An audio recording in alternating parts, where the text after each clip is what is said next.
Así que ahora vamos a ver lo que son los intervalos de confianza para las proporciones, ¿no? Para las proporciones.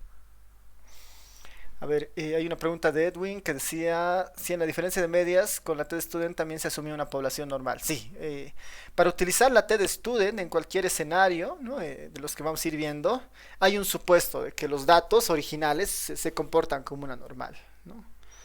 Para utilizar la T-Student. Eh, no, es un supuesto fuerte, ¿no? Por eso recalcábamos la anterior, es un supuesto muy fuerte que no siempre se cumple, ¿no? Pero es una pauta interesante que nos ayuda a tratar de aproximarnos a un parámetro. ¿Existen otras alternativas estadísticas? Sí existen, ¿no? Que tal vez tienen un tanto mayor error a estas en términos de un error estadístico, pero tal vez son un poco más precisas, ¿no?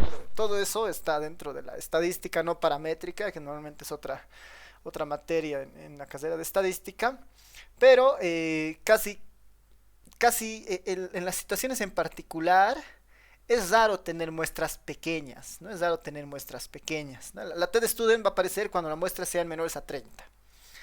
Si fueran muestras mayores a 30, así muestras de 100, 500, 1000, 2000, eh, la normalidad a partir del teorema del límite central va a suceder casi siempre, ¿no? Por eso tal vez esto de la T-Student son casos muy particulares que en la práctica muchas veces incluso no se las ve, ¿no?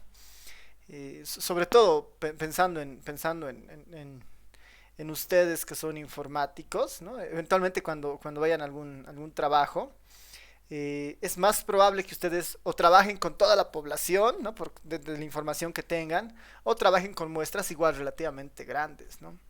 Las muestras pequeñas normalmente están asociadas a ciencias un poco más a ciencias específicas, ¿no? Por ejemplo, en psicología es difícil tener un grupo de estudio muy grande, ¿no? Porque hay muchos test por detrás psicológicos que tomar, entonces muestras más grandes significan mucho más trabajo individual, ¿no? Mientras que dependiendo del sector que uno se mueva, ¿no? La existencia de muestras más grandes es tal vez igual más probable, ¿no? Así que la TED Student, véanla como un caso muy específico y muy particular, ¿no? Que tiene muchos supuestos para utilizarlo como un intervalo, ¿no? Pero que no deja de ser una mala opción respecto las alternativas que hay, ¿no? Que sería lo no paramétrico, que ahí juega con otro tipo de enfoques, ¿no? Estadísticos. La estadística paramétrica lo que trata de hacer es darnos una distribución, ¿no? Conocida, que nosotros ya sepamos cómo funciona, para responder o solucionar un problema. La T de Student, la normal, la Chi cuadrado, la Fisher, ¿no? Entonces, mientras lo no paramétrico aparece cuando no podemos utilizar una distribución conocida y tenemos que trabajar en sí mismo con la información disponible que hay, ¿no? Sin necesidad de ampararnos en una distribución conocida, ¿no? En una distribución paramétrica, ¿no? Esa es un poco la idea. Lo mismo va a suceder con las proporciones, ¿no? Lo mismo va a suceder con las proporciones, ¿no? Vamos a estudiar una determinada variable P, que son la proporción. Eh, ahora, aquí hay una particularidad igual para esta proporción, ¿no? Esto es principalmente porque muchos textos, como que para simplificar el uso finalmente de la fórmula, suponen muchas cosas, dice, ¿no? Entonces dice, ¿no? Si asumimos que el estimador del parámetro P, ¿no? El estimador del parámetro P, la proporción se distribuye normal, ¿no? Es decir, que vamos a aceptar, bueno, vamos a aceptar que el estimador es una normal, ¿no? Esto es en el caso de donde el teorema del límite central se está cumpliendo, ¿no? Vamos a asumir que esto es cierto, ¿no? Para la proporción vamos a asumir que tenemos muestras grandes, dice, ¿no? En caso de que esto no sucediera, ¿no? Podemos trabajar en vez de este intervalo con la T de Student de una manera muy similar a lo que hemos visto antes, pero en este caso vamos a asumir de entrada que la P, la distribución de la proporción se distribuye como una normal, ¿no? Bajo ciertas condiciones, obviamente, como un tamaño de muestra grande, ¿no? Y el intervalo de confianza para la proporción sería básicamente, seguiría nuestro ejemplo que habíamos tocado antes, ¿no? Que era el estimador más menos el valor de confiabilidad por la varianza del estimador, en este caso el estimador de la proporción, ¿no? La varianza de la proporción. Mm, hemos dicho que este componente de acá se llama el error muestral, ¿no? Este es el error muestral, el margen de error, perdón, el margen de error, el z por la raíz cuadrada de la varianza de p. Y la raíz cuadrada de la varianza de un estimador, ¿no? La raíz cuadrada de la varianza de un estimador normalmente se lo conoce como error estándar, ¿no? Como error estándar. Noten esa diferencia, ¿no? Cuando trabajamos con los datos completos, y hacemos un análisis, si quieren, descriptivo, es la desviación estándar, es normalmente como se denomina, ¿no? Sacarle la raíz cuadrada a la varianza de los datos. Pero cuando trabajamos con estimadores, ¿no? Como una variable aleatoria, la denominación ya no es desviación estándar, sino que, si bien es cierto, es la misma forma en la que se calcula, la denominación cambia a un error estándar, ¿no? Desviación estándar a un error estándar. El concepto es que cuando observamos los datos estamos interesados en las desviaciones de la información, mientras cuando trabajamos con estimadores estamos interesados en la variación de las estimaciones basados en que esas desviaciones son, pues, errores, ¿no? Por eso error estándar, ¿no?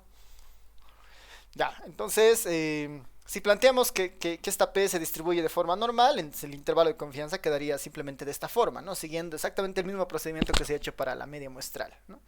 Lo único que nos faltaría deducir de esta parte sería la varianza de la proporción, ¿no? Que será igual a la varianza de la proporción. Ahora, ahí simplemente es recordar algunas características de esta varianza, ¿no?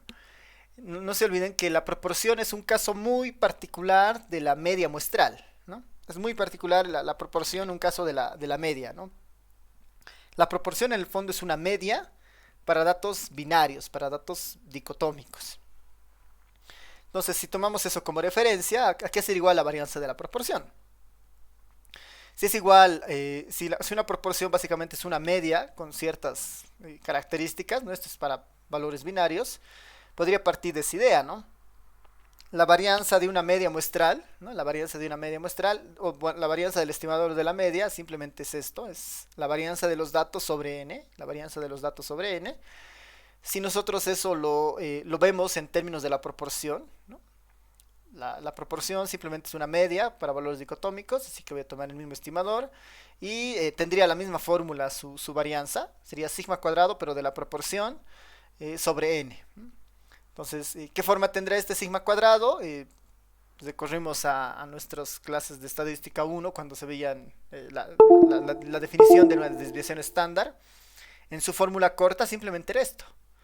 La sumatoria de los datos al cuadrado, ¿no? Sobre n, este es como el segundo momento respecto al origen, menos mu cuadrado, ¿no? Menos el promedio elevado al cuadrado. Esta es la fórmula corta para una varianza. ¿Cuál es la característica? Que como estoy trabajando con proporciones, las x toman valores de 0 o toman valores de 1. Toman valores de 0, 1, 0, 1, 0, 1. Entonces, como la x toma valores de 0, 1, este cuadrado no tiene ningún tipo de uso o utilidad, ¿no? 0 elevado al cuadrado es 0, 1 elevado al cuadrado sigue siendo 1. Así que de acá, esta sumatoria de xy al cuadrado, se convierte simplemente en la sumatoria de xy. Porque el cuadrado no tiene efectos sobre números de 0 y 1. Este mu, ¿no? Que es el valor del parámetro poblacional, ¿no? Como su equivalente es la proporción poblacional, entonces anoto la proporción poblacional. Tendría la sumatoria de xy sobre n menos la proporción poblacional elevada al cuadrado. Esto lo puedo simplificar aún más, ¿no? Esta definición es simplemente la definición de la media, ¿no? La sumatoria de las xy sobre n, la media poblacional. Como estoy trabajando con valores dicotómicos, esta es la definición de la proporción, ¿no? Sumatoria de xy n sería la proporción. Menos p al cuadrado, de acá factorizo la p y tendría p por 1 menos p sobre n. P por 1 menos p sobre n sería la varianza la varianza de la proporción, ¿no? La varianza de la proporción. Esta varianza de p sería exactamente igual a p por 1 menos p sobre n. Entonces, de esta forma, nuestro intervalo de confianza en realidad quedaría de esta forma, ¿no? Como p, ¿no? Más menos z de alfa medio es el valor de tablas multiplicado por la raíz cuadrada de la varianza de P, ¿no? Que debería ser esta, ¿no? Que debería ser esta. Ahora, aquí pasa algo muy interesante, ¿no? Porque en el caso de la media, si teníamos la varianza conocida, utilizábamos el dato de la varianza conocida. En este caso, la varianza está en términos de la P, ¿no? Está en términos de la proporción poblacional. Y bueno, si yo conociera el valor de la varianza, ya voy a conocer el valor de P. Entonces, como que no tiene mucho sentido hacer una muestra si ya conoces el valor de la proporción que estás buscando estimar. Por lo tanto, ¿no? Este valor de acá, dado que yo no conozco a la P, porque es la que quiero yo aproximarme, ¿no? Quiero aproximarme a la proporción poblacional, entonces las voy a estimar. La voy a estimar a esta P y a esta P con la muestra. Entonces por eso acá en realidad aparecen las P sombrero, ¿no? Que serían las estimaciones basadas en la muestra, ¿no? Las estimaciones basadas en la muestra. Y de esta forma ya tendríamos nuestro intervalo de confianza para las proporciones, ¿no? Proporción más o menos el valor de tablas, que ya sabemos cómo se comporta según diferentes valores de alfa, por el error estándar, que sería la raíz cuadrada de la varianza del estimador, ¿no? A ver, particularidades de este intervalo de confianza. La proporción, nuevamente, es el conteo el conteo de casos de una característica de una población sobre el total de la población, ¿no? Por lo tanto, esta P está acotada, se mueve de 0 a 1, ¿no? Esta P se mueve de 0 a 1. No puede ser menor a 0, no puede ser mayor a 1, porque la proporción, el numerador siempre es más pequeño que el denominador, ¿no? Más pequeño o igual en un caso extremo, ¿no? Entonces, este se mueve de 0 a 1. Entonces, de alguna manera, ¿no? Para los distintos valores que tome P, tendríamos determinado todos los valores que puede tomar su varianza, ¿no? O sea, la varianza igual va a estar acotada, ¿no? Según la forma que tome el valor de P. Entonces, esa es una característica muy diferente a lo que es la media. Por ejemplo, la media se puede disparar por cualquier valor, depende mucho de la naturaleza de los datos, pero la proporción está completamente acotada de 0 a 1, ¿no? Está acotada de 0 a 1. Esa característica tal vez la podemos ver en el ERE en un rato más, ¿no? Porque en realidad lo que nos estaría diciendo es que para distintos valores de P, ¿no? Ya hay un error estándar específico que se puede aproximar, ¿no? Sin ni siquiera tener información de los datos, ¿no? Se puede simular el comportamiento de P de 0 a 1 y ver cómo se comporta su error estándar de 0 a 1. Porque el error estándar nos refleja una medida de error de la estimación, ¿no? Esa es un poco la idea. Ya. Eh, a ver acá. Podemos hacer un ejemplo bien rápido. Bueno, les voy a dar un ejercicio. Un ejercicio rápido.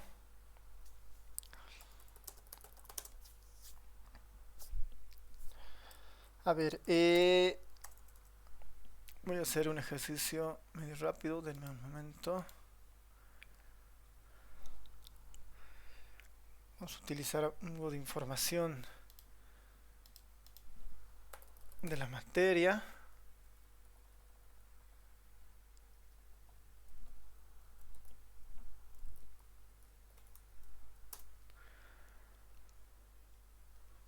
Ya, a ver, el ejercicio, perdón.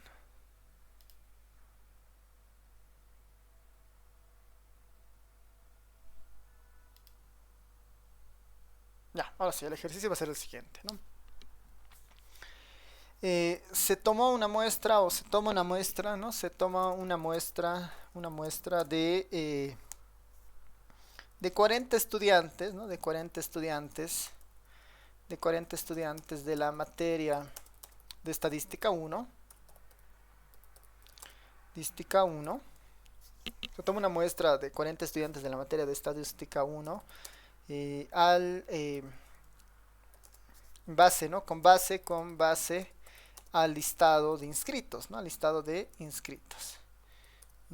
Inscritos.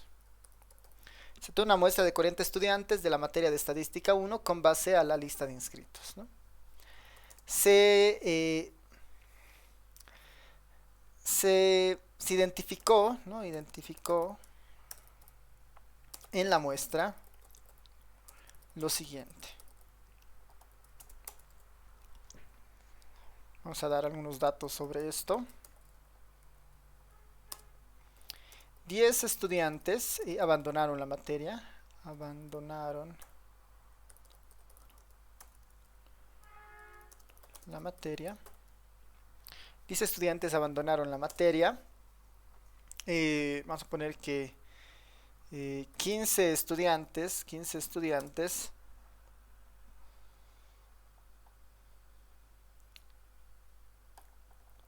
ya, para que sea mejor, 18 estudiantes, ¿no? 18 estudiantes eh, tienen acumulado, ¿no? Acumulado hasta, tienen acumulado, bueno, 18 estudiantes tienen notas mayores, tienen notas de aprobación, ¿no? 18 estudiantes tienen notas de aprobación. 18 estudiantes notas de 18 estudiantes tienen notas de aprobación. Ya, eso, ¿no? 10 estudiantes abandonan la materia, 18 estudiantes tienen notas de aprobación. Se pide calcular, ¿no? Calcular los intervalos de confianza, al 95% de confiabilidad. 95% de confiabilidad. Se pide calcular los intervalos de confianza al 95% de confiabilidad para la proporción, ¿no? Para la proporción de abandono en la materia, y la proporción de reprobados, ¿no? De reprobados. Y la proporción de reprobados.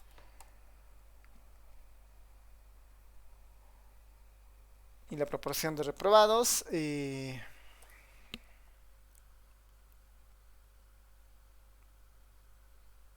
Ya, eso, ¿no? Y la proporción de reprobados. Ya, creo que tienen toda la información. Vamos a asumir que tenemos una distribución normal. Ahí tienen la forma del intervalo de confianza. Son dos intervalos en realidad los que tenemos que encontrar. Uno para la proporción de abogados y otra para la proporción de reprobados, ¿no? Ahora, lo último sería si, ¿no? Voy a poner acá.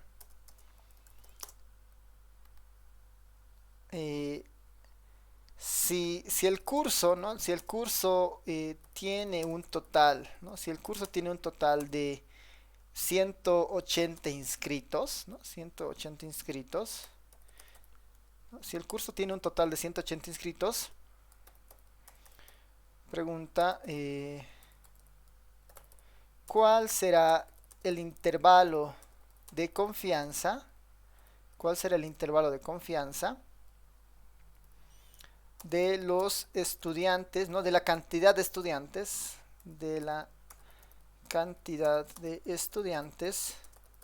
que aprobaron? ¿Cuál será el intervalo de confianza de la cantidad de estudiantes que aprobaron? Noten que este es proporción, y este nos habla de una cantidad, ¿no? A ver cómo se les ocurre que podríamos encontrar esos tres valores. Bueno, intervalo de confianza voy a poner entre comillas al 95%, ¿no? 95% de confiabilidad. Yo les voy a dar son las 2:42, unos 8 minutos, ¿no? Para resolver este problema, ¿no? Y después lo hacemos conmigo, ¿no? Adelante, unos 8 minutitos.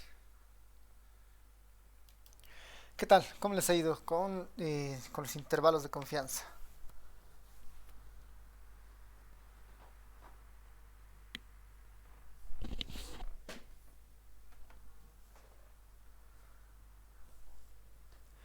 A ver, ahí de los 10 que abandonaron, ahí tiene Crispin. A ver, ¿cómo les ha ido a los demás?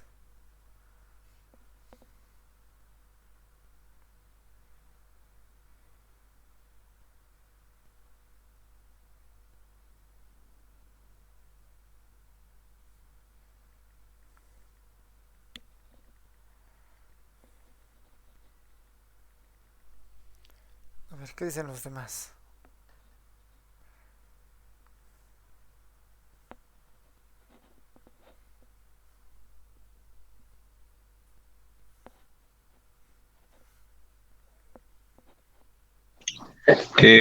Licenciado, Sí, adelante.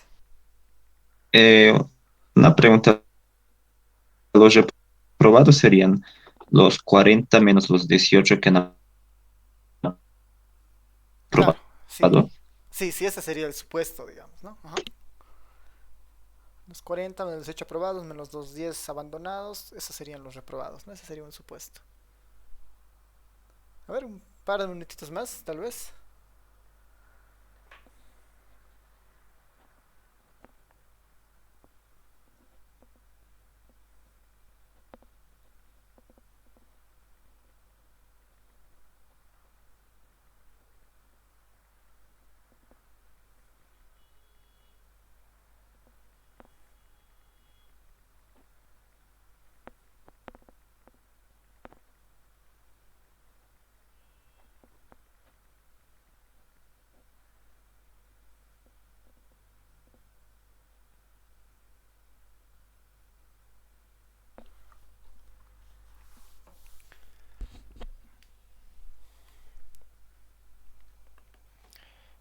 Ya, a ver, en lo que van haciendo sus compañeros, vamos a hacer nuestra solución, ¿no?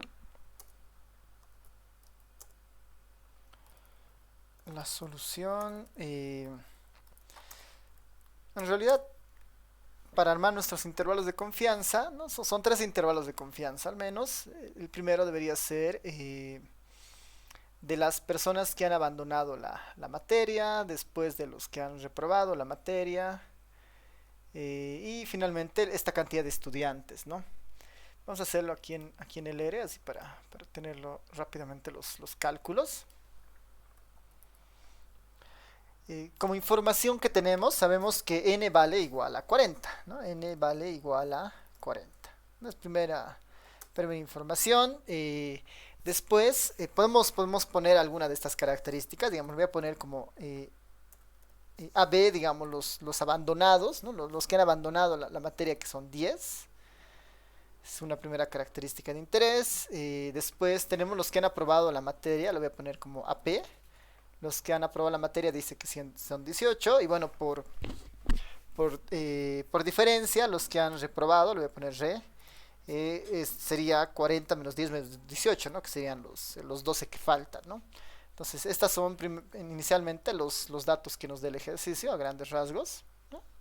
10, 18, 12, aprobados, reprobados, abandonos. Vámonos con el estimador puntual, ¿no? El estimador puntual de estas tres características, que básicamente simplemente serían las proporciones muestrales, ¿no? Las proporciones muestrales. Cuando me refiero a estimador puntual serían las P's, ¿no? Esta P. P de abandono, P de aprobado, P de reprobado, ¿no? Entonces, ¿cuál es la idea de la proporción simplemente? La proporción pensaremos el primero, la proporción de abandonos. PA que sea, ¿no? Nuestra proporción de abandonos. Es lo que se observa, hay 10 abandonos, dividido entre el total, 40 estudiantes. ¿No? Siguiendo esa lógica, voy a tener después la proporción de los que han aprobado la materia. La proporción, a ver, voy a usar dos letras más bien. Va a ser probabilidad bueno, proporción de abandonos, proporción de aprobados y después la proporción de reprobados, ¿no? La proporción de reprobados. Y la de aprobados es de 18 y los de reprobados sería 12. Por definición, esta es una proporción, ¿no? Casos que cumplen la característica sobre los casos totales. Ahí tendría los tres. Los podemos ver para mirar qué forma tienen o qué valores tienen. PDA, PDAP y PDRE. PDRE, ¿no? Ahí están los tres valores, ¿no? 25, 45, 3. ¿Cuál es la utilidad de las proporciones? O bueno, cuando una proporción en realidad tiene mayor contundencia en su significado, ¿no? Es cuando uno le multiplica por 100, ¿no? Y lo que tiene es un porcentaje, ¿no? Si lo multiplico por 100, el 25% de estudiantes ha abandonado la materia, el 45% ha aprobado y el 30% ha reprobado la materia. Eh, esta sí es una estimación puntual, ¿no? Y estamos utilizando la información de la muestra.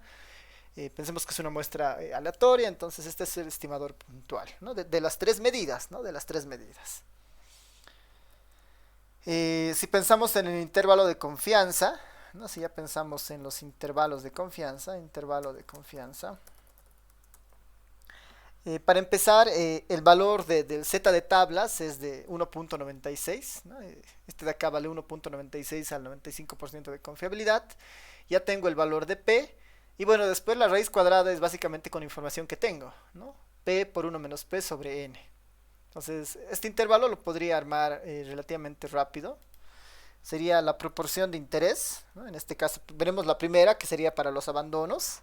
Más menos, eso en el R hemos visto que lo puedo poner de esta forma, ¿no? Menos 1,1, más menos. Y a esto le multiplico el coeficiente de confiabilidad, que sería el 1.96, multiplicado por el error estándar, ¿no? Que es la raíz cuadrada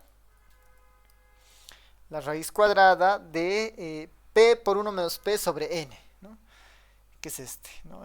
P por 1 menos P sobre N. Entonces aquí sería P de AB multiplicado por 1 menos P de AB. Todo esto dividido entre N. Y este debería ser nuestro intervalo de confianza para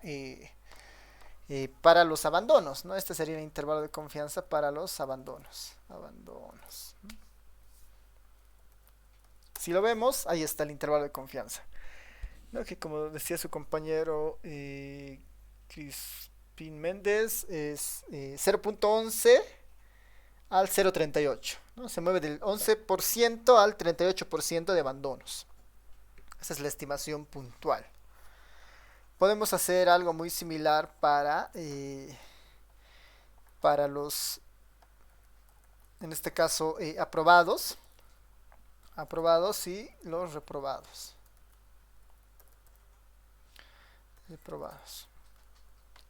Lo único que cambiaría en realidad son las P's, ¿no? Este sería sobre aprobados, AP. Este sobre reprobados, RE. Y en el otro caso lo mismo, ¿no? AP, R, ¿no? Aquí lo mismo, AP y R, ¿no? Y ya tendríamos el intervalo de confianza para los aprobados, ¿no? Se mueve de 0.29 a 0.60, ¿no? A 0.60. Y los reprobados se mueve de 0.15 a 0.44, ¿no? 0.15 a 0.44. Nuevamente en este caso podríamos verlo esto en términos porcentuales, ¿no? Nos podríamos ver en términos porcentuales. Para eso bastaría con multiplicar por 100 los intervalos, ¿no? Entonces voy a hacer eso, voy a multiplicar por 100 los intervalos. A los tres intervalos le voy a multiplicar por 100. Y esto me permitiría tener, por ejemplo, el intervalo de confianza en términos porcentuales de los abandonos, ¿no? Entre el 11 y el 38%, de los aprobados entre 29 y 60%, y de los reprobados entre 15 y 44%. Ese es el intervalo de confianza en este caso, ¿no? De los abandonos, reprobados, bueno, aprobados y reprobados. Ya. Preguntas ustedes. Bueno, primero, si tiene algún comentario o duda hasta acá. ¿Todo bien?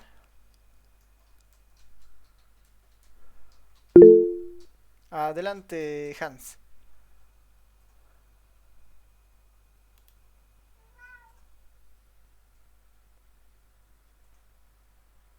Hans, te escuchamos.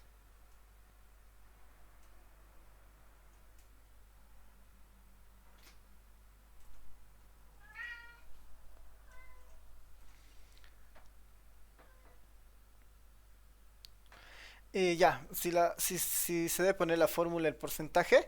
No, o sea, en realidad, la proporción es bien fácil de manejar porque finalmente son ceros y unos, ¿no? Es cuando uno hace, esta idea es imaginarse que de los 40 estudiantes, cada estudiante tenía una etiqueta, digamos, ¿no? Para abandonos, uno en todos los que han abandonado y cero para los que no.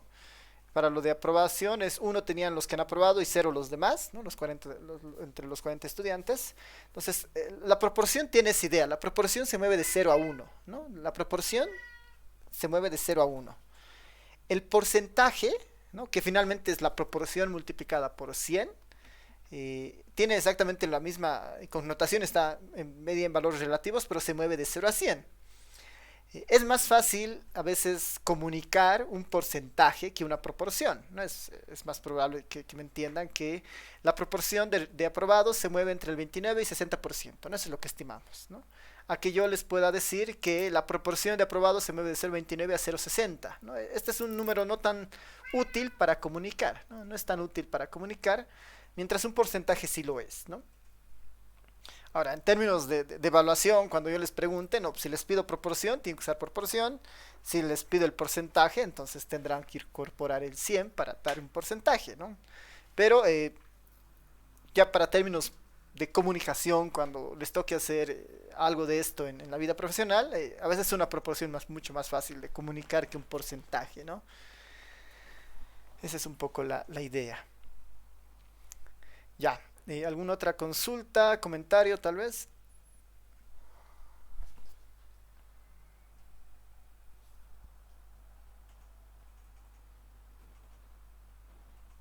Ya. Si no, la pregunta hacia ustedes sería, bueno, ya tenemos nuestras fórmulas para las tres medidas que nos han dado. Esta última, ¿cómo responderíamos? ¿Cómo se les ocurre? ¿No? Dice, si el curso tiene un total de 180 inscritos, ¿cuál será el intervalo de confianza al 95% de la cantidad de estudiantes que aprobaron?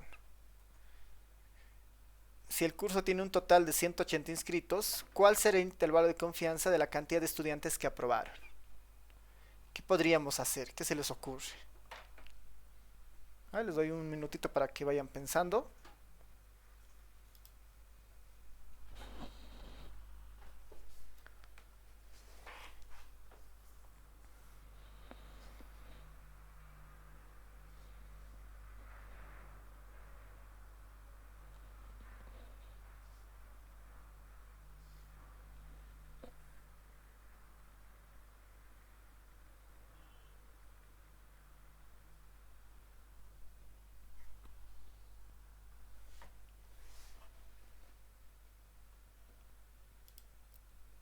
Ah, ¿qué tal? ¿Qué dicen? ¿Qué podrá, ¿Qué podemos hacer para tener esto, ¿no? Si el curso tiene un total de 180 inscritos, ¿cuál será el intervalo de confianza al 95% de la cantidad de estudiantes que aprobaron? ¿No? Porque con el intervalo de confianza, ¿qué estamos diciendo? Que proponemos, ¿no? Que la cantidad de aprobados es del 29 al 60%. ¿No? Lo que nos pide este ejercicio es, en términos de personas, ¿qué significa eso? ¿Qué podríamos hacer? ¿Qué se les ocurre?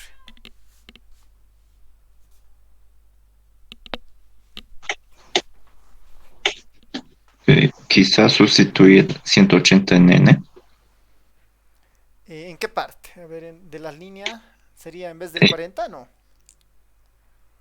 Sí, porque creo que ya cambia. Ya. A ver, ¿qué dicen? ¿Qué dicen los demás?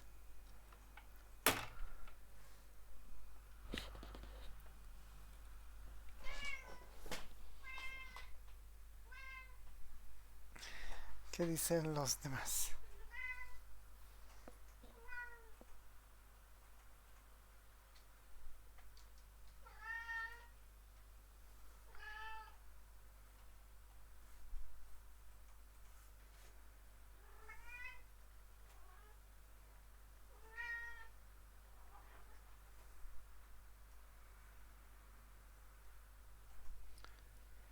Ya ver, habría que hacer un nuevo intervalo de confianza, dice Hans. ¿Qué dicen? A ver, denle vueltas.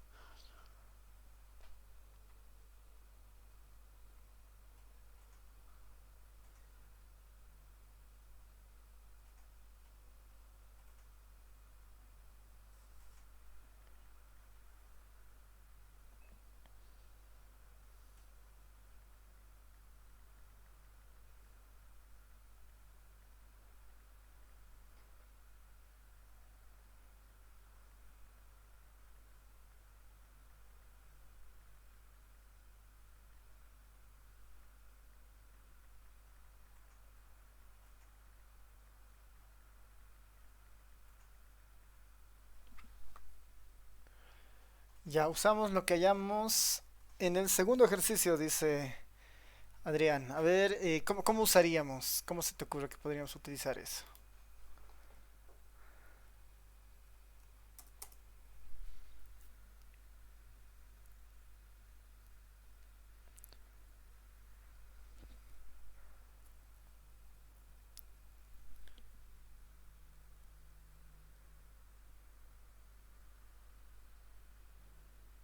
Ya, a ver, para darles un poco la idea, y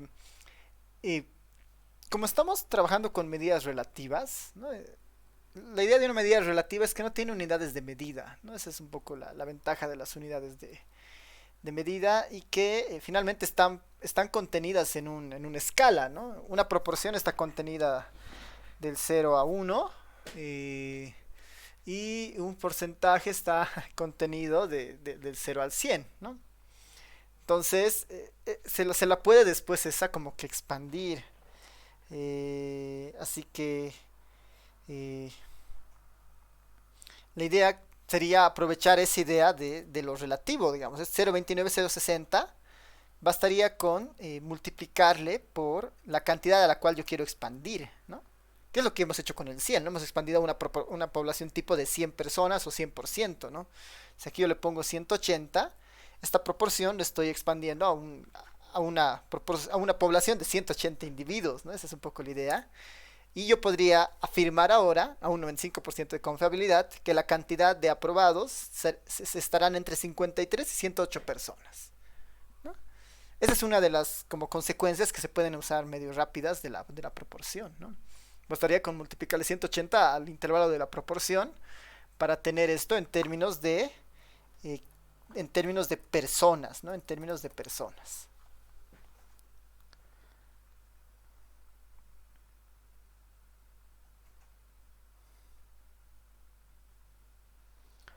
Esa sería básicamente la idea.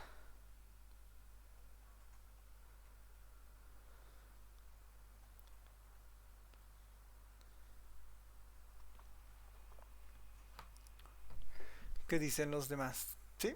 ¿Se entiende esa última parte?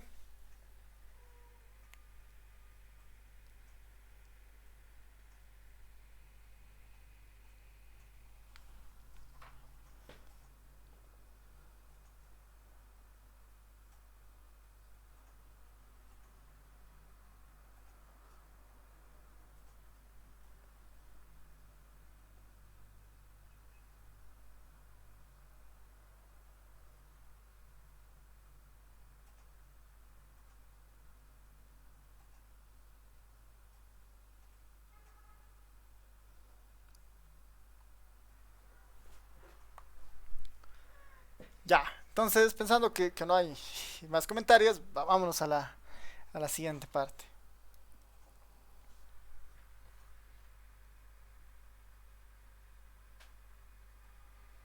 Ya, hay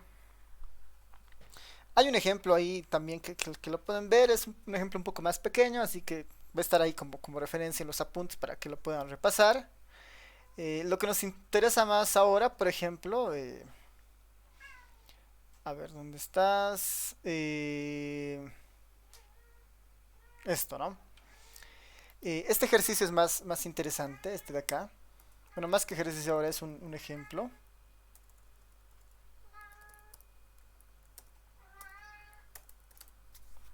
Ya. Eh, Vale la pena estudiar a la varianza de la proporción por las características que hemos ido viendo, ¿no? Por las características que tiene la varianza, dado que está acotada de 0 a 1 una proporción, hemos visto, ¿no ve? Entonces, con esa idea en mente, sería interesante saber cómo es un ESOR, ¿no? Cómo es una medida de ESOR, saber cuán grande puede ser, porque seguramente está acotada en algún valor, ¿no? Entonces, la idea que plantea este ejercicio básicamente es eso, ¿no? Si conocemos que la fórmula de la varianza de la proporción tiene esta forma, P por 1 menos P sobre N, y supongamos, ¿no? Supongamos que el N es conocido, porque eventualmente lo vamos a tener mediante el estudio que hagamos, ¿no? La pregunta será, ¿en qué valor, ¿no? ¿En qué valor de P esta varianza se vuelve máxima, ¿no? ¿Cuándo alcanza su máximo esta proporción?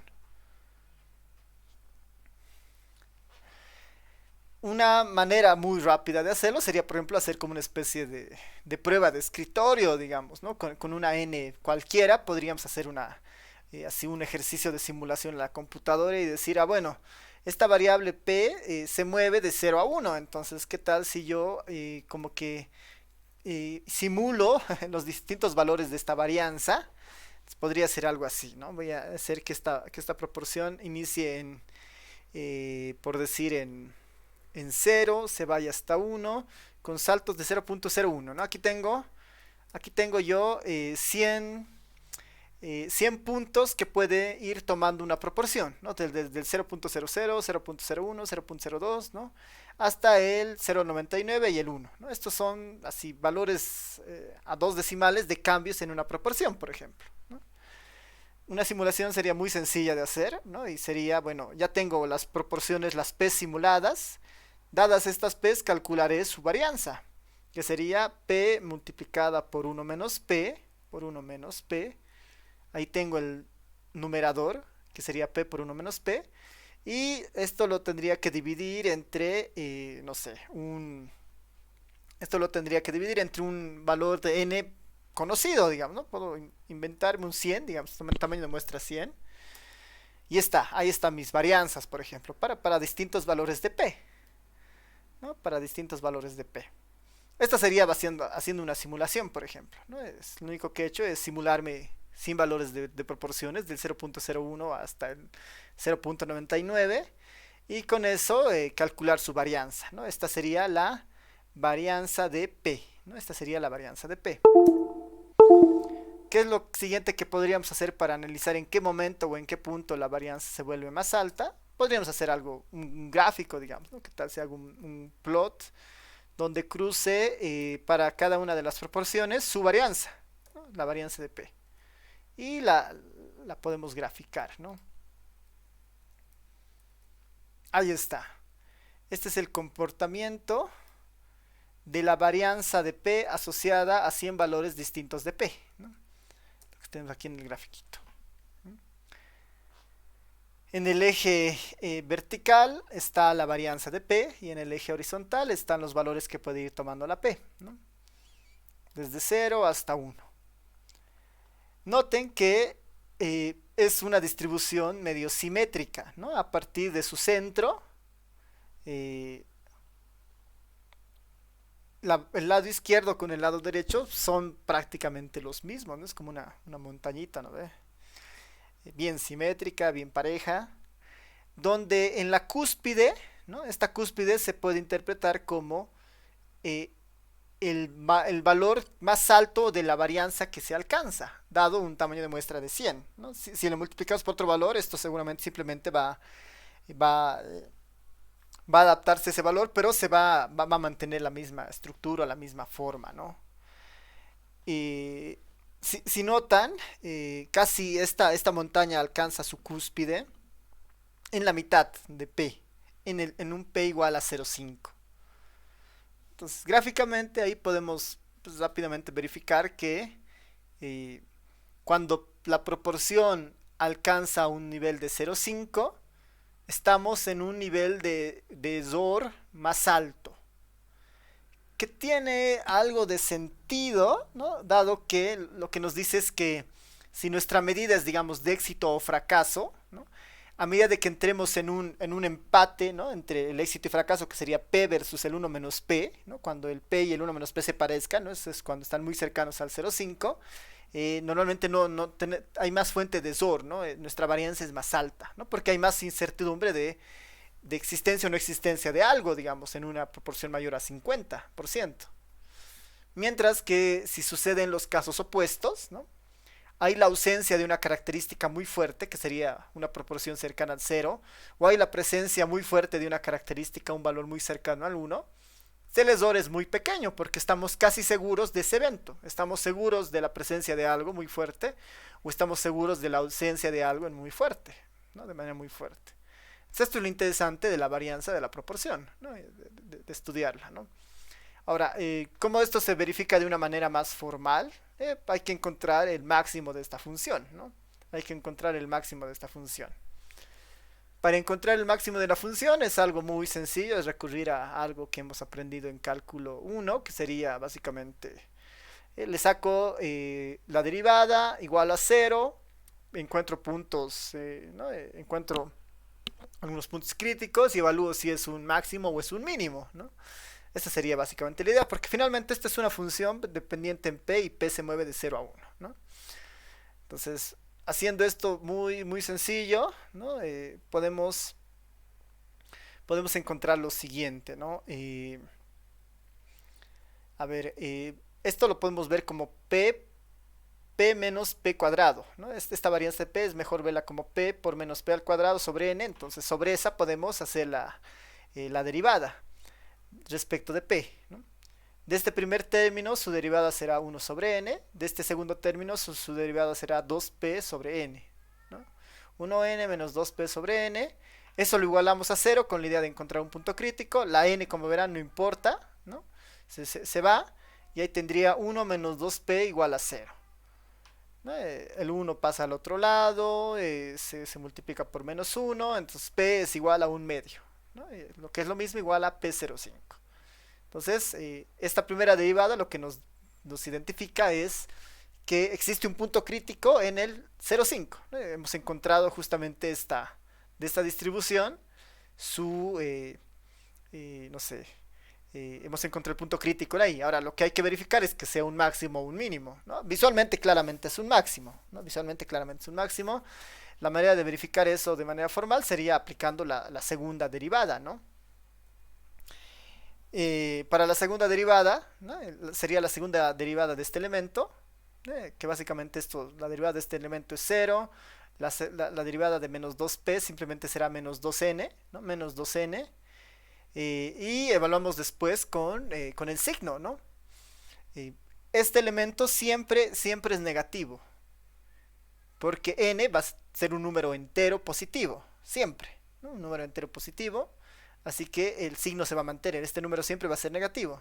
Como este es un número negativo y es menor a 0, significa que el valor encontrado con la primera derivada y la igualación a 0 es un máximo, ¿no? Es un máximo. Eso por la parte de maximización de cálculo 1, ¿no? Que han debido aprender, así que ya estamos seguros de manera formal y de una manera más gráfica que eso sí es cierto, ¿no? Que sí es cierto. Bueno, aquí había un ejemplito más sencillo dibujando la curva exacta en el R, ¿no? Con un n igual a 1. Si el n lo movemos más grande o menos, han visto que no importa finalmente, ¿no? El máximo sigue estando en el 0,5, ¿no? El máximo sigue estando en el 0,5. Ya. Entonces, eso sería lo que tenemos que ver con el intervalo de confianza de la proporción, ¿no? Lo siguiente que es interesante y que se usa harto es una consecuencia de este intervalo de confianza, pero ya pensando en una proporción, ¿no? Y es calcular el tamaño de muestra asociada a proporciones, ¿no? Calcular el tamaño de muestra asociado a proporciones. Es utilizar los mismos pasos que hemos visto para la media, ¿no? Pero ahora para una proporción. Ahora, ¿por qué es más interesante hacerlo para una proporción? Porque la proporción, como han visto, está acotada, ¿no? Está acotada entre 0 y 1. Está acotada entre 0 y 1 y eso hace o facilita en realidad nuestra identificación de un tamaño de muestra. Vamos a gasar el margen de Zohr, ¿no? Recuerden que a este componente del intervalo de confianza le hemos llamado margen de Zohr, a este pedazo de acá es el margen de Zohr. Vamos a utilizar a eso y lo vamos a rebautizar y le vamos a llamar justamente eso, ¿no? A ver dónde está. Aquí está, ¿no? Vamos a definir a todo ese elemento, no a toda la distancia, a todo ese espacio, como el margen de Zohr y le vamos a llamar ese margen de Zohr epsilon, ¿no? Epsilon. Pensando que ese epsilon eventualmente ya nosotros lo podemos definir, digamos, en base a nuestro estudio, en base un poco a lo que queramos hacer. el valor de z de alfa medios va a estar relacionado con nuestra medida de confiabilidad, ¿no? Y bueno, esta P simplemente es una aproximación a la proporción de interés, que ahora sabemos que este ESOR y por lo tanto también este margen de ESOR alcanzará su valor máximo cuando la P vale 0,5. Y eso es un dato como que bien interesante, ¿no? Ya, entonces, ¿cuál sería la idea? ¿No? Si yo asumo que puedo definir un epsilon, una z y una p, y mi único incógnita en esta ecuación es la variable n, despejaré de esta ecuación n para tener una fórmula de un tamaño de muestra para proporciones, ¿no? Haré ese despeje. Tenemos que elevar al cuadrado todo para que la raíz desaparezca. Y una vez que se eleva al cuadrado va a ser z cuadrado por p por 1 menos p. El epsilon al cuadrado con el n al cuadrado pueden intercambiar lugares y tendríamos que n es igual a z por p por 1 menos p sobre epsilon, ¿no? Al cuadrado, ¿no? Que básicamente sería este elemento, ¿no? Sería z de alfa al cuadrado sobre epsilon al cuadrado por p por 1 menos p. Esa sería nuestra fórmula del tamaño de muestra para proporciones, no para una proporción. Básicamente ese es el proceso que deberíamos seguir. Y esta fórmula es una fórmula bien conocida en el campo de la estadística, porque es casi una fórmula genérica para tamaños de muestra. Y incluso ahí hay valores convencionales para el margen de ESOR, por ejemplo, ¿no? ¿Qué tal si nosotros definimos un margen de ESOR del 0.05, ¿no? Es decir, un margen de ESOR del 5%, y tomamos una confiabilidad estándar del 95%, y tomamos el valor que maximiza la varianza, ¿no? Que maximiza el ESOR de la proporción, que sería igual una P igual a 0,5, ¿no? Esos son los valores más típicos a veces. Y con eso tendríamos un tamaño de muestra que podría funcionar en cualquier circunstancia. Bueno, con ciertas consideraciones, ¿no? A ver, vamos. Bueno, aquí hay algunas menciones respecto de dónde pueden provenir estas, pero en general es Z, la definimos nosotros en base al nivel de confianza que queremos hacer. Después el epsilon igual lo podemos definir nosotros, dado que es una proporción. El epsilon es a veces mucho más fácil de proponer, ¿no? Un epsilon aceptable es del 0.05, ¿no? Que sería el 5% de margen de ESOR, y el p sería igual a 5, ¿no? Un valor que maximiza, pero igual podríamos tener otros valores, ¿no? Esto nos va a permitir hacer una formulita. Por ejemplo, esto yo lo voy a poner una fórmula en el R para que tengamos una manera muy rápida de calcular una muestra, ¿no? Entonces voy a hacer una función. Crear funciones en el R es bien sencillo, simplemente se hace con el comando function, ¿no? Donde le damos los parámetros. Mi función va a recibir una z, que es el valor de la normal, va a recibir un e, que es el valor del epsilon, y va a recibir una p, que sería esta proporción. Con esos valores va a calcular la n tal como está en la fórmula, z sobre e elevado al cuadrado por p por 1 menos p. ¿Y qué va a retornar la función? Va a retornar el valor de n de este cálculo. Y ese va a ser para mí mi tamaño de muestra, ¿no? Mi tamaño de muestra para una proporción, por ejemplo, ¿no? Es una función bien sencilla de armar. En Python igual se puede hacer de una manera bastante sencilla. Y ya tenemos nuestra formulita del tamaño de muestra. Y esta fórmula es bien sencilla, ¿no? La voy a invocar tmp. ¿Qué tal si yo considero un coeficiente de confiabilidad de 1,96? El caso más usado, ¿no? El estándar para tamaños de muestra, el que les decía, confiabilidad del 95%, margen de ESOR del 5%, y el valor de P más alto, el que maximiza la varianza, ¿no? O el ESOR de la proporción 0,5. Con esto el tamaño de muestra es de 384, ¿no? El tamaño de muestra es de 384. Este número es un número bien interesante. Vamos a ver, se los voy a mostrar, ¿no? Tamaño de muestra 384, ¿no? Es de 384 con esa formulita, ¿no? Y aparece en hartos estudios, ¿no? En hartos estudios, porque es justamente así un tamaño bien convencional y sin ir muy lejos, ¿no? A veces en las tesis les piden tomar muestras para hacer estudios que verifiquen su trabajo, ¿no? Así unas de colección empírica de datos. Y casi siempre utilizan este tamaño de muestra y este es como un número mágico, digamos, ¿no? Necesitas 384 para satisfacer tu estudio, digamos, ¿no? Ahora, eso no es del todo cierto, ¿no? Y eso quiero un poco que quede claro, ¿no? No es del todo cierto ese tamaño de muestra, o sea, que se lo puede utilizar tan libremente, ¿no? Eh, el 384, ¿no? Incluso van a ver, ¿no? En múltiples tesis, ¿no? De las carreras de ciencias sociales, por ejemplo, donde muchas veces no ven estas materias de estadística, tal vez más una básica. eh, Casi todos los estudios tienen una muestra de 384, ¿no? Siendo que los estudios son muy diversos o muy diferentes entre ellos. Este 384 únicamente es válido, ¿no? Únicamente es válido cuando nosotros garantizamos, ¿no? Cuando nosotros garantizamos que la muestra va a ser recolectada de una forma aleatoria y basada en una lista, ¿no? Aleatoria y basada en una lista.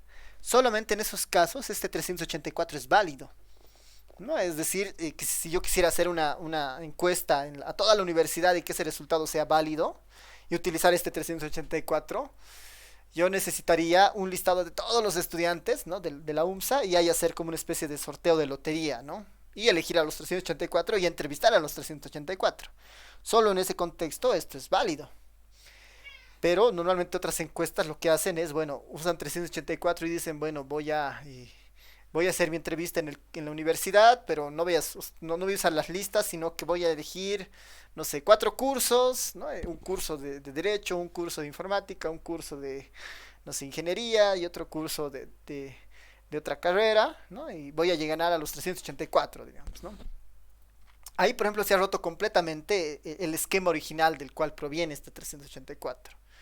Cuando hay otro mecanismo de selección de la muestra, ¿no? Ya no selecciono estudiantes de una lista, sino selecciono, por decir, facultades dentro de las facultades caseras, dentro de las caseras materias, dentro de las materias estudiantes. Estoy rompiendo esta idea del listado, ¿no? Puede ser igual aleatorio el otro esquema, pero el otro esquema necesita otro tamaño de muestra incluso para validar los márgenes de error que uno esté definiendo. Y es bien importante recalcar eso, ¿no? Que este 384 solamente es válido cuando se hace una selección puramente aleatoria sobre un listado de unidades simples, ¿no? En este caso, según la unidad de análisis, ¿no? Una unidad simple pueden ser personas, hogares, ¿no? Empresas, ¿no? Pero siempre y cuando se haga el listado sobre, o se haga la selección sobre un listado simple, ¿no? Esa es la idea principal de este tamaño de muestra. Y bueno, ahí tenemos una formulita bastante sencilla, ¿no? Incluso esta ya la puedo poner eh, la podríamos ver, ¿no? Dado que ya tenemos nuestra fórmula acá, le podría dar los múltiples valores de P para ver cómo se mueve el tamaño de muestra, ¿no? Veremos si nos funciona. Le voy a dar mi vector P, que son los distintos tamaños de muestra, por ejemplo. Aquí están los distintos tamaños de muestra para diferentes valores de la proporción, ¿no? Con mismo nivel de confiabilidad y sí, mismo nivel de confiabilidad y mismo nivel de margen de error, ¿no? Que sería este gráfico. Lo vamos a ver ahora.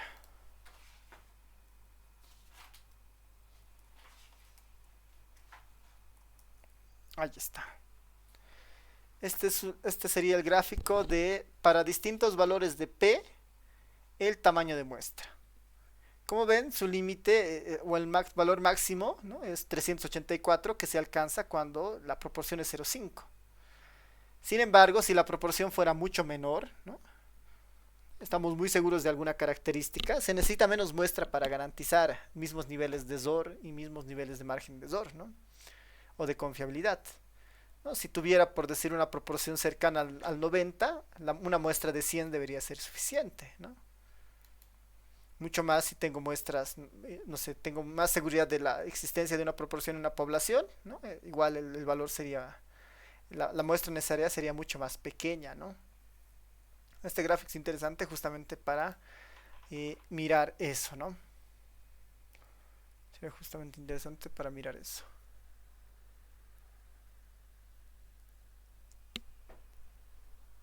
Ya. Preguntas, comentarios hasta esta parte.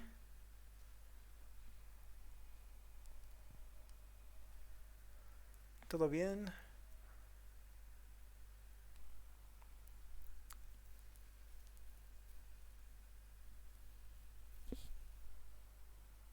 Ya.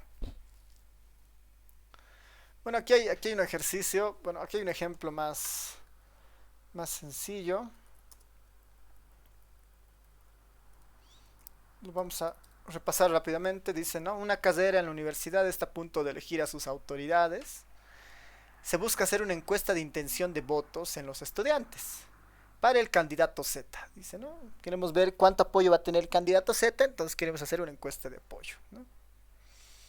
Se quiere un nivel de confianza del 95% y no es dar en más menos 5%. Este sería el margen de error, digamos, ¿no? Nos queremos equivocar en más de ese porcentaje, ¿no? Cuando son proporciones es un poco más sencillo incluso de entender el mismo problema, ¿no? Calcular el tamaño de muestra, 1, suponiendo un n máximo, una n máxima, y 2, se ha hecho un sondeo, ¿no? Mediante un sondeo se verificó que el candidato Z tiene un apoyo del 70%, ¿no? Se ha hecho un sondeo pequeño y se ha aproximado el valor del P, ¿no? Y se sabe que el P está alrededor del 70. Entonces, nuestra solución sería muy sencilla, ¿no? Nuestra solución sería muy sencilla. Ya con la formulita que tenemos acá, con esta función creada, simplemente le damos los parámetros. A ver, nivel de confiabilidad 95. Margen de error del 5. Caso 1, suponer n máxima, 0,5. Caso 2, suponer que la proporción de apoyo es en realidad 70%, 0,7. Este sería el caso 1 y el caso 2. Esta función sailing, lo único, es la función techo, ¿no? Lo que hace es un redondeo siempre hacia arriba, ¿no? Porque pensamos que estamos buscando personas, entonces tenemos que garantizar que el error se cumpla con la cantidad justa de personas. Por eso el redondeo siempre en tamaños de muestra es hacia arriba, ¿no? Entonces, para el primer caso, con una muestra máxima, son 385, ¿no? Es el 384 anterior redondeado a 385. Y en el segundo caso, cuando la muestra, bueno, cuando el sondeo nos dice que el candidato tiene un apoyo del 70%, si fuera ese el escenario, necesito en realidad 323, un tamaño de muestra de 323, ¿no? Noten que son tamaños de muestra manejables, ¿no? 385, 323, ¿no?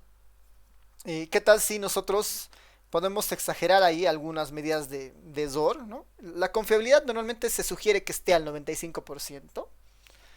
Tal vez 99 incluso puede estar bien. Mientras más alta es la confiabilidad, más muestras nos van a pedir, ¿no? 95 es un valor bastante confiable. El epsilon habría que ver hasta cuánto se puede flexibilizar, ¿no? ¿Qué tal si vamos en dos escenarios medio opuestos, ¿no? ¿Qué tal si vamos a un epsilon del 10%, un error del 10% y un epsilon del 1%? ¿Qué implica un epsilon del 10%? Que el ancho de nuestro intervalo de confianza hacia la izquierda y hacia la derecha va a tener un ancho de 10%, ¿no? 10% a la izquierda, 10% a la derecha. Eso es lo que estoy diciendo implícitamente acá. El ancho de mi intervalo de confianza va a ser de 10% a la izquierda y a la derecha. Mientras si pongo un epsilon del 1%, estoy diciendo que mi intervalo de confianza va a tener un ancho de 1% a la izquierda, un ancho 1% a la derecha. Y eso es relativamente importante porque me va a permitir tener intervalos de confianza más cerrados, ¿no? Si recuerdan en los anteriores, en el ejercicio de los abandonos, nuestros intervalos de confianza eran muy anchos, ¿no? El de abandono iba casi, bueno, el de aprobados iba de 30 a 60, ¿no? Tenía un ancho muy grande, casi de 15 unidades a la izquierda y a la derecha, ¿no? ¿Cómo reduzco eso para tener más precisión respecto a dónde está el verdadero valor? Es pues definiendo márgenes de error más pequeños, ¿no? Entonces, ¿qué tal si fuera un epsilon del 10%? ¿No? es decir, márgenes de error más altos, intervalos de confianza más anchos. Si ese fuera el escenario, el tamaño de muestra que me pide es más pequeño, ¿no? Bueno, quieres más error, entonces necesitas menos muestra para tener más error, digamos, ¿no? Eso es natural. Quieres menos error, es decir, quieres más precisión al 1%, necesitas mucha más muestra. ¿Mm? Para estar seguros al 1%, ¿no? Con un margen de error del 1%, ¿no? Un ancho del intervalo de confianza del 2%, ¿no? Uno a la izquierda, uno a la derecha, necesitas una muestra de 9.604 personas, ¿no? 9.604 personas. Al menos, ¿no? En una figura de una selección sobre un listado. Una figura de una selección sobre un listado.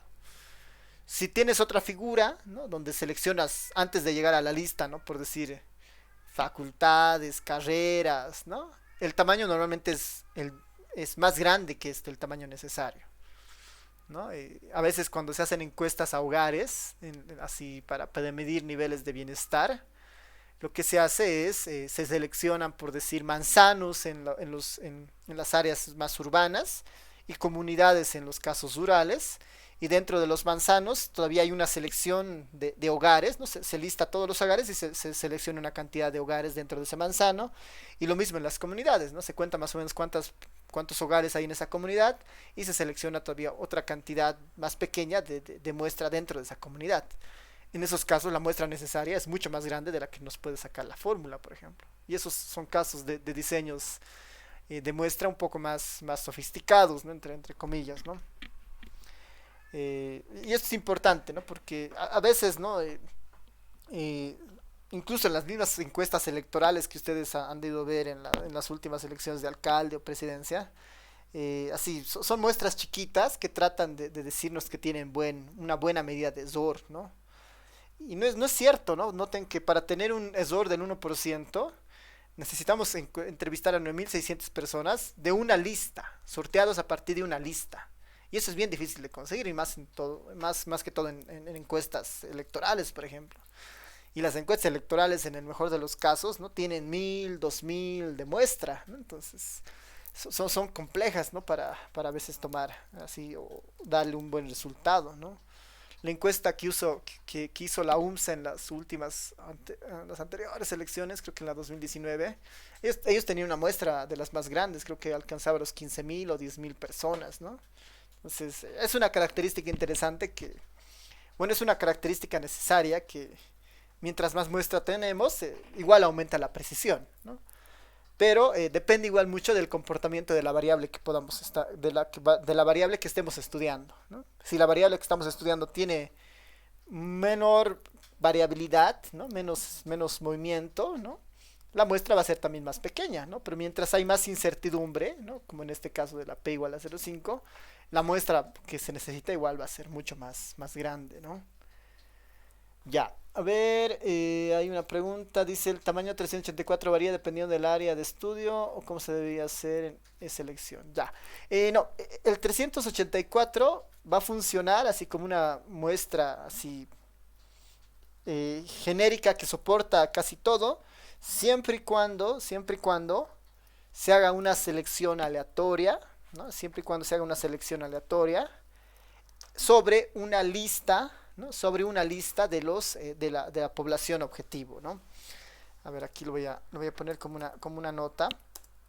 Eh, la muestra de 385, digamos, redondeando, la muestra de 385 es válida para cualquier área, ¿no? Para cualquier área, siempre y cuando la selección de la muestra,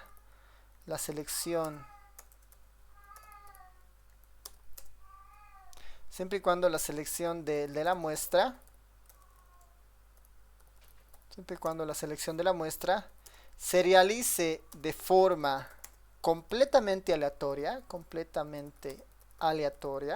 hay que simular, o sea, no tiene que haber una intención dolosa, digamos, de que ciertos elementos estén en la muestra, ¿no? Tiene que haber un elemento al azar, en realidad, para seleccionar la muestra.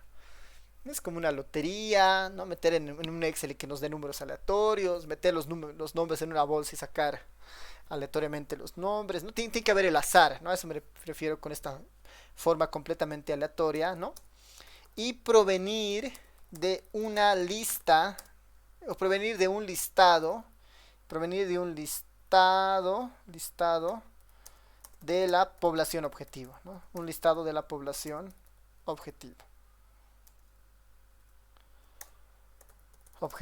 ¿No? Si cumplimos estas dos características, ese 385 se puede utilizar en cualquier contexto, ¿no? Este concepto de azar tiene que estar completamente presente, este concepto de azar, y el otro, ¿no? Este concepto de listado, de un listado,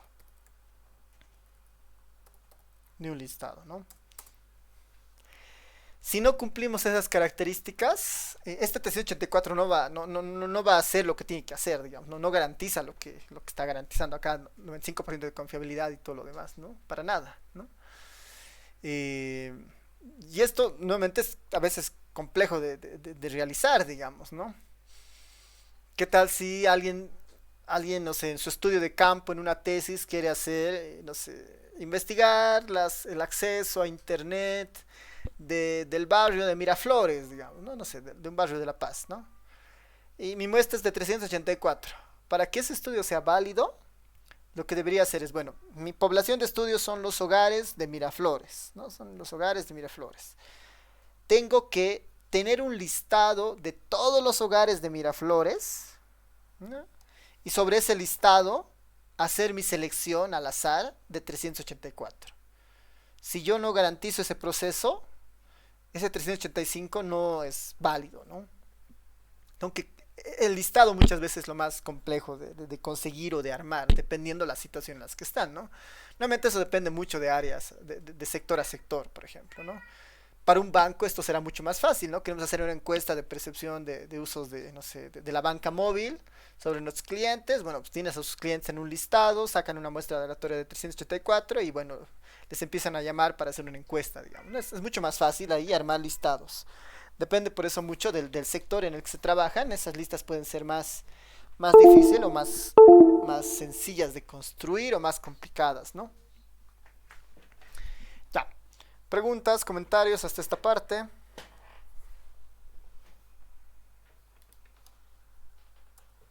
¿Alguna otra consulta?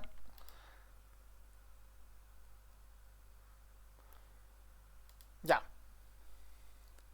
Ya para terminar esta parte de los intervalos de confianza para proporciones, vamos a ver el otro caso que es la diferencia de proporciones, ¿no? La diferencia de proporciones. Recalcar que estamos asumiendo que tenemos muestras grandes, ¿no? Ese es un supuesto que vamos a mantener por ahora para los casos de las proporciones. Si son fueran muestras pequeñas hay que recurrir a la TDStudent tal como lo hemos hecho anteriormente, pero a partir de este caso, en el de las proporciones en específico, vamos a suponer que son poblaciones o son muestras grandes. Para no entrar en el detalle de la TDStudent, que se puede aplicar también si fueran muestras muy pequeñas, ¿no? Ya, en el caso de la diferencia de proporciones, es muy parecido el procedimiento y nos vamos a ir directamente al intervalo de confianza, ¿no? El intervalo de confianza de las proporciones es dado de esta forma. Es bien parecido al intervalo de confianza de la diferencia de medias, ¿no? Es proporción 1 menos proporción 2, ¿no? La proporción 1 menos la proporción 2, más menos el valor de la normal, ¿no? El valor de tablas de la normal para un determinado nivel de confiabilidad, multiplicado por el error estándar, ¿no? En este caso multiplicado por la raíz cuadrada de la varianza de la diferencia de proporciones, ¿no? Un supuesto es que las poblaciones que observamos son poblaciones independientes, por lo tanto sus varianzas, cuando hago la varianza de la diferencia, no es nada más que la suma de sus varianzas por propiedades de la varianza, y por eso aquí, ¿no? La varianza que está dentro de la raíz en realidad queda como la varianza de la proporción de la población 1 más la varianza de la proporción de la población 2. Este término ya lo hemos visto anteriormente, ¿no? En el anterior caso del intervalo de confianza. Es exactamente la misma forma, ¿no? P por 1 menos P sobre N, ¿no? La estimación de la proporción por 1 menos P, 1 menos la proporción de la estimación sobre N, ¿no? En este caso, individualizado para cada población, ¿no? Para la población uno, para la población 2. Esta diferencia de proporciones, igual, ¿no? Tiene sus diferentes usos dependiendo de lo que uno esté explorando, ¿no? Lo que nos interesa es conocer si la diferencia, ¿no? Cuán grande o cuán pequeña será la diferencia entre dos características de tipo proporción observadas, ¿no? Esa será nuestra idea. Eh, y como ven, la fórmula es bastante similar a las anteriores, ¿no? Solo que estamos ahora trabajando en términos de proporciones. Ya. Usos de esta, por ejemplo, ¿no? Igual se podrían ver, ¿no? Podemos comparar si la proporción de aprobación de dos paralelos en una misma materia es similar, digamos, ¿no? Uno podría también comparar la proporción de apoyo al candidato X versus la proporción de apoyo al candidato Y, ¿no? Para ver si esa diferencia es suficiente para ir a una segunda vuelta, digamos, ¿no? En las elecciones electorales puede funcionar bastante bien esa parte. Eh, Depende mucho lo que se esté estudiando. Normalmente, por ejemplo, esta materia yo la doy a veces a servicios, ¿no? Como en biología, por ejemplo, ¿no? Y en biología igual es muy específica, digamos, ¿no? Esta P podría ser, ¿no? La proporción de patologías en una determinada especie versus otra, ¿no? Una diferencia de esas patologías. Mientras que en informática es un área bien transversal, ¿no? Así que lo que ustedes pueden llegar a ver ya en la parte profesional puede ser muy, muy diverso, ¿no? Por eso no necesariamente hay una corriente de ejemplos en esta parte, ¿no? Se dedican exclusivamente tal vez a la parte de, no sé, de tecnologías de información, no sé, pueden ser características, ¿no? Proporción de fallas, digamos, ¿no? De algún determinado sistema respecto a otro, ¿no? Pero nuevamente, ¿no? Es como informática es un área bien transversal, entonces la idea es que esta fórmula se pueda adaptar a cualquiera de esas expectativas que uno puede ir mirando, ¿no? De manera bien, bien simple, hay un ejercicio acá. Hay un ejercicio. Bueno, nuevamente ya más que ejercicio es un ejemplo. Lo vamos a relatar rápidamente para que ustedes lo puedan después igual mirar en los apuntes. Vamos a asumir todo el tiempo normalidad y vamos a utilizar nuestra variable z como normal. Solo en el caso de las proporciones. ¿Ya? Solo en el caso de las proporciones vamos a hacer eso, ¿no? Por convención y poco por comodidad, digamos, ¿no? Nuevamente en la práctica es más usual muestras grandes, ¿no? Como han visto, incluso el tamaño de muestra mayor a 385 es como que el que soporta todo. Entonces, vamos a asumir que eso va a pasar, ¿no? Porque este ejemplo es un ejemplo un tanto chiquito, pero vamos a seguir utilizando la distribución normal, ¿no? Para el valor de z, ¿ya? Eso como un acuerdo, digamos, ¿no? De que eh, para entender el funcionamiento de este intervalo de confianza, ¿ya?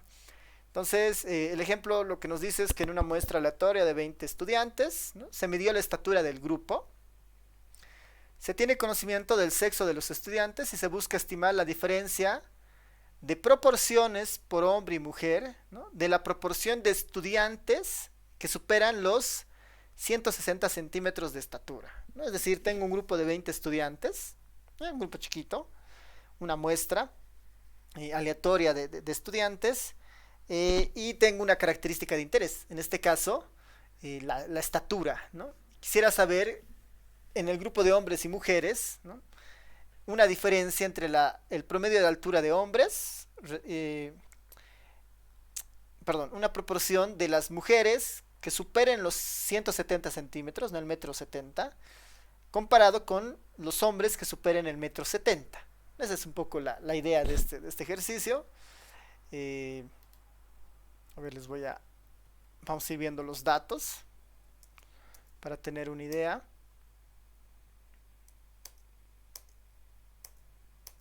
Ahí está, ¿no? Básicamente esta es la idea, ¿no? Tenemos el dato de la estatura de estas 20 personas, de estos 20 estudiantes, Y tenemos una variable que identifica si es mujer o es hombre, ¿no? En este caso una variable que identifica si es mujer. 1 si es mujer, 0 si es hombre, ¿no?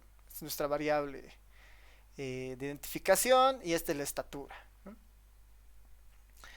¿Qué es lo que queremos? Ver la diferencia de proporciones de los que tienen una altura que superen los 170 centímetros. Entonces a esto necesitamos como que añadir la proporción, o bueno, necesitamos añadir un identificador que me permite identificar a las personas que tienen una estatura mayor a unos 70, ¿no? Esa sería un poco la siguiente, ¿no? Entonces, con esta idea, ¿qué es lo que pide el ejercicio, ¿no? Se pide calcular estimador puntual de esta diferencia y además el intervalo de confianza al 90%. Algunos parámetros del ejercicio, ¿no? Al parecer, si sumamos la cantidad de mujeres, ¿no? Si sumamos la cantidad de mujeres, en este caso, vamos a ver que es una población relativamente del mismo tamaño, ¿no? Hay 10 mujeres y hay 10 hombres, ¿no? 10 mujeres, 10 hombres. Entonces, para la solución, ¿no? Tenemos 10 hombres, 10 mujeres y las proporciones, ¿no? Lo único que haríamos es calcular la proporción de hombres y calcular la proporción de mujeres que superan una estatura mayor a 110, ¿no? Perdón, mayor a 170. En el caso de los hombres, ¿no? Es básicamente mirar todos los ceros y de los ceros ver cuántos tienen una estatura superior a 1,70, ¿no? Aquí hay uno, este no, este no, este no, este no, este no, este tampoco y este tampoco, ¿no? Solo hay un caso, un hombre que tiene más de 1,70 en estatura. Entonces la proporción muestral será 1 de 10, ¿no? Un hombre de 10 tiene estatura de 0, tiene una estatura mayor a 1,70. En el caso de las mujeres, ¿no? De la misma forma, ¿no? Tengo que contar cuántas mujeres superan esa estatura del total de mujeres, ¿no? Sé que hay 10 mujeres, los unos acá. Dentro de los unos se empieza a contar, ¿no? Aquí hay 1, 2, 3, 4 y 5, ¿no? Efectivamente hay 5 mujeres de 10 que tienen una estatura mayor a 1,70. Ese en términos de proporción será igual a 0,5, ¿no? 0,5. El estimador puntual de la diferencia, ¿no? De la proporción, ¿no? Lo podríamos ver, la diferencia entre hombres y mujeres, por ejemplo, ¿no? 0,1 menos 0,5, ¿no? La diferencia de proporciones es de ser menos 0,4, ¿no? En favor de las mujeres, ¿no? En realidad, menos 0,4. La diferencia de la proporción de estudiantes con una altura mayor a 1,70 de hombres versus mujeres, ¿no? Menos 0,4. Si construimos un intervalo de confianza de esto, ¿no? Simplemente deberíamos reemplazar la información que tenemos. P por 1 menos P es menos 0,4. Aquí está, menos 0,4. Al 90% de confiabilidad, el Z de alfa medios vale 1,64. Y las varianzas de la población 1 y la varianza de la población 2, ¿no? La población de hombres es 0,1, es P por 1 menos P sobre N. P por 1 menos P sobre N. Lo que tendríamos es menos 0,4 más menos 0,3. 0,3024, ¿no? Esto lo podemos, lo operamos, ¿no? Más menos, y tendríamos este intervalo de confianza. La diferencia entre la altura de los hombres respecto a las mujeres, ¿no? Y en términos, esa diferencia de proporciones, ¿no? Se mueve de menos 0,70 a menos 0,9, ¿no? De menos 0,70 a menos 0,9. O sea, hay casi certeza de que en realidad, en promedio, las mujeres, la proporción de mujeres mayores a 1,70 es más grande que la de los hombres, ¿no? Y ese intervalo justamente se mueve de menos 0,7 a menos 0,09. Si esto lo vemos en porcentajes, es del menos 70%, podría haber una diferencia de menos 70%, ¿no? Hasta una diferencia de casi menos 1%. Este es un ejemplo ya para la diferencia de proporciones. Como ven, una vez identificada nuestra fórmula, dado la información de los ejemplos, es bastante mecánica el siguiente paso, ¿no? Porque es básicamente reemplazar y ya eventualmente hacer un análisis de esos resultados encontrados, ¿no? Por eso es, tal vez acá lo más interesante o lo que yo les sugiero para el examen, ¿no? Ya sea presencial o ya sea virtual, ¿no? Es que se puedan armar un buen formulario, ¿no? Porque dado el enunciado, tiene que haber una destreza, una habilidad de identificar qué estimador será, qué condiciones se están dando para identificar la fórmula correcta para usar el intervalo de confianza. Así que es bueno nomás que se armen un formulario de los distintos intervalos de confianza porque ya hemos visto varios, ¿no? Y bueno, y de los tamaños de muestra también, ¿no? Que al menos hemos visto dos, para la media y para la proporción. Es eso como recomendación pensando en nuestro segundo parcial, que todavía falta, pero es bueno que se vayan armando ese formulario, ¿no?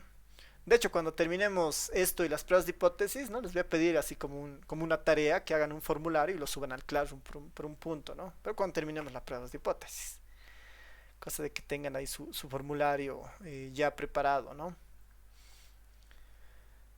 Ya, bueno, vamos a terminar acá entonces nuestra sesión, ¿no? Simplemente nos faltan dos puntos, que son intervalos de confianza para la varianza e intervalos de confianza para el cociente de varianzas. Eso lo vamos a cubrir en la clase del lunes. Ah, bueno, en la clase del siguiente miércoles en realidad, dado que el lunes es feriado por el Día del Trabajador, así que asumo que no vamos a pasar clases. Eh, y en realidad nos veríamos el siguiente miércoles para ya terminar este tema y después de eso entrar a pruebas de hipótesis, ¿no? Así que no sé si tienen comentarios, preguntas ya para ir cerrando la sesión.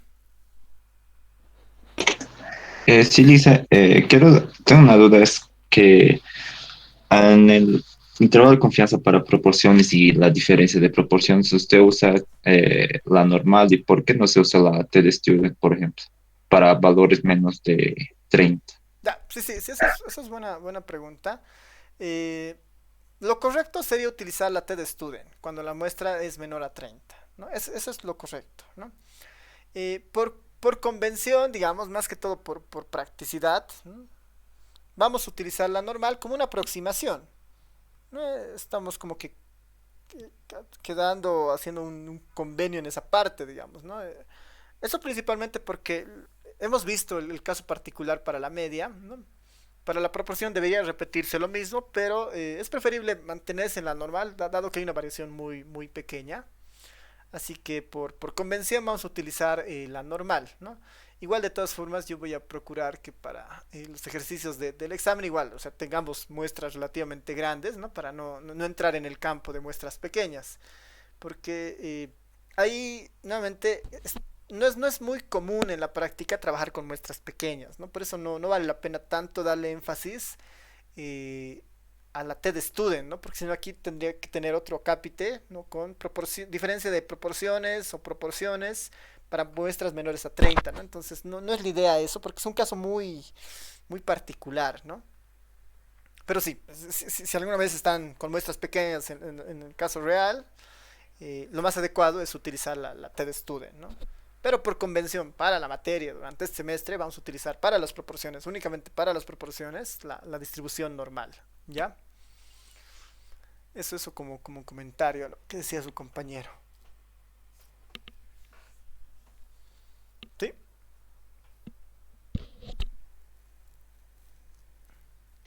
Está bien, gracias, Luis. Ya, dale. Sí, esa es buena observación. Ya. Entonces terminamos acá y nos vemos el siguiente miércoles. Que tengan buen fin de semana y feriado.